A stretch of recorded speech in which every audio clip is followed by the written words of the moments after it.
다큐멘터리 실화 타오르는 불꽃 존 웨슬리와 감리교 거대한 부흥의 기적 에버스의 불길 사명을 품은 나무 토막 1709년 2월 9일의 밤은 영국의 작은 마을 에버스 역사상 가장 뜨겁고 공포스러운 밤이었습니다.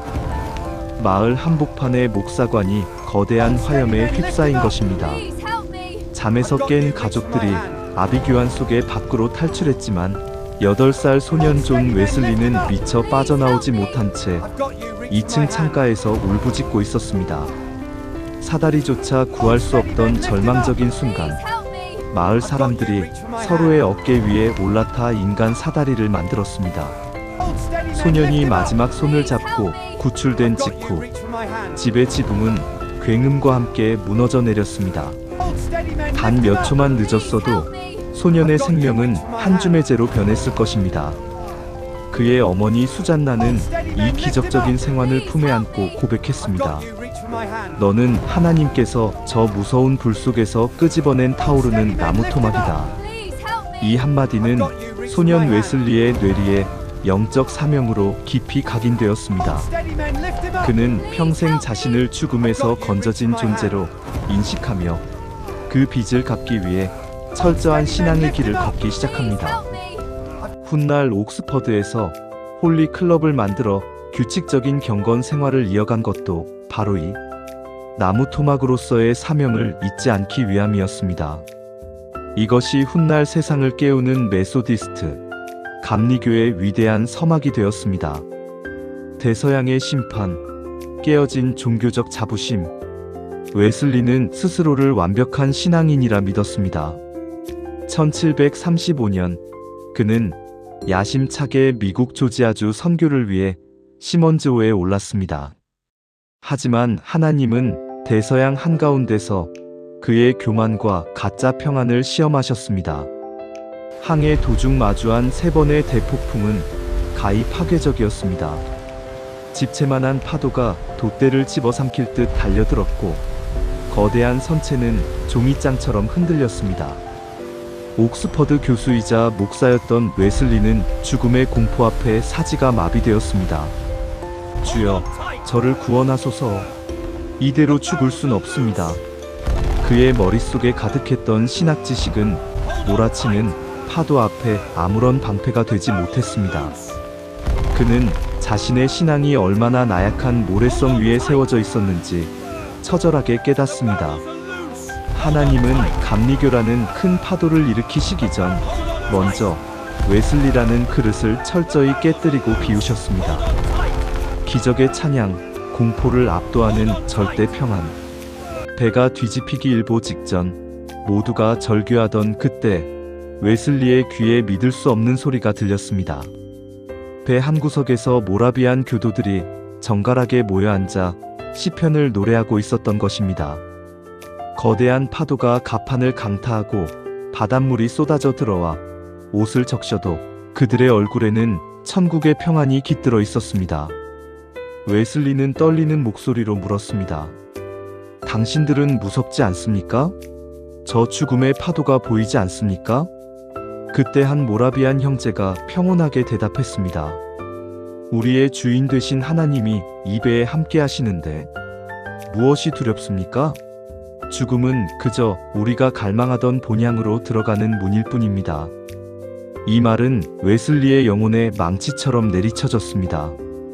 뇌과학적으로 극한의 공포는 인간의 본능이지만 그 본능을 압도하는 영적 평안의 실체가 존재함을 그는 목격했습니다. 바다가 잠잠해진 것이 아니었습니다. 그들의 영혼이 먼저 하나님의 임재 안에서 잠잠해지니 세상의 풍랑이 더 이상 위협이 되지 않았던 것입니다. 이 기적 같은 사건은 웨슬리가 지식적 신앙을 버리고 체험적 신앙으로 나아가는 결정적인 계기가 되었습니다. 올더스 게이트의 불꽃과 세계를 품은 교구. 미국 선교 실패와 영적 침체 속에 돌아온 웨슬리는 1738년 5월 24일 밤 런던 올더스 게이트 거리를 걷다 작은 집회에 참석합니다. 그곳에서 루터의 로마서 서문을 듣는 순간 기적이 일어났습니다. 내 마음이 이상하게 뜨거워지는 것을 느꼈다. 그날 밤 율법의 차가운 지식에 갇혔던 웨슬리의 가슴에 성령의 불길이 임했습니다. 회심한 웨슬리는 이제 강단에 갇힌 목사가 아니었습니다. 세계는 나의 교구다 라고 선포하며 그는 광산으로, 빈민가로, 시장으로 뛰어들었습니다. 교회 밖으로 밀려난 그가 킹스우드의 광산촌 들판에서 설교할 때 수천 명의 광부가 몰려들었습니다. 거친 그들의 뺨 위로 눈물이 흐르며 검은 탄가루가 씻겨 내려가는 광경은 말로 다 할 수 없는 성령의 역사였습니다. 뇌과학적으로 설명할 수 없는 대규모 영적 동요와 회개 운동이 영국 전역을 휩쓸기 시작했습니다. 초자연적인 보호, 대적자를 보디가드로. 감리교의 창립은 순교적 희생의 길이었습니다. 스테퍼드셔에서 설교할 때 수백 명의 폭도가 몽둥이를 들고 웨슬리를 죽이려 달려들었습니다. 그들은 그를 진흙탕 속에 맺히고 발로 찼습니다. 한 폭도가 치명적인 몽둥이를 들어 그의 정수리를 내리치려던 찰나 초자연적인 기적이 일어났습니다. 웨슬리는 죽음을 앞두고도 폭풍 속 모라비안들이 보여준 그 평온한 눈빛으로 폭도를 응시했습니다. 형제여, 내가 당신에게 어떤 해를 끼쳤소? 그 순간 살기등등하던 폭도의 팔이 허공에서 돌처럼 굳어버렸습니다. 하나님의 강권적인 역사가 폭도의 마음을 한순간에 녹여버린 것입니다.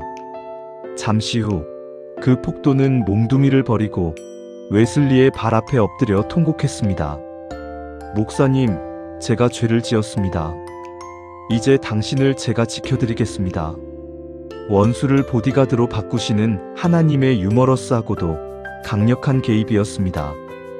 웨슬리는 평생 말을 타고 지구를 10바퀴나 도는 40만 킬로미터를 달렸습니다.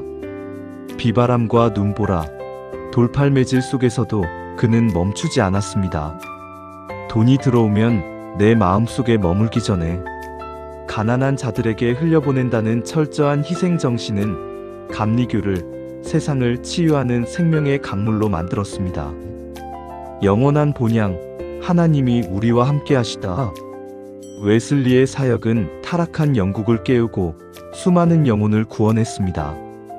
1791년 88세의 나이로 임종을 맞이하며 그는 마지막 남은 힘을 다해 오른손을 번쩍 들고 외쳤습니다. 모든 것 중에서 가장 좋은 것은 하나님이 우리와 함께 계시다는 것이다. 어린 시절 불 속에서 건져진 나무 토막은 온 세상을 밝히는 성령의 불길이 되어 다시 하나님 품으로 돌아갔습니다. 여러분, 인생의 폭풍우가 당신을 삼키려 합니까? 사방에서 적들이 당신을 에워싸고 있습니까? 기억하십시오. 하나님이 함께 하시면 파도는 길이 되고 대적자는 동역자가 됩니다. 웨슬리에게 임했던 그 뜨거운 심장의 기적이 오늘 당신의 영혼에도 일어나길 소망합니다. 존 웨슬리의 뜨거운 신앙과 기적의 서사가 여러분의 삶에 새로운 용기가 되었길 바랍니다. 저희 큰 배양에는 하나님의 영광과 성도들의 숭고한 희생을 전하며 계속해서 나아가겠습니다. 이 영상이 은혜가 되었다면 구독과 좋아요로 복음의 파도에 동참해주세요. 여러분의 평안을 위해 함께 기도하겠습니다. 시청해주셔서 감사합니다.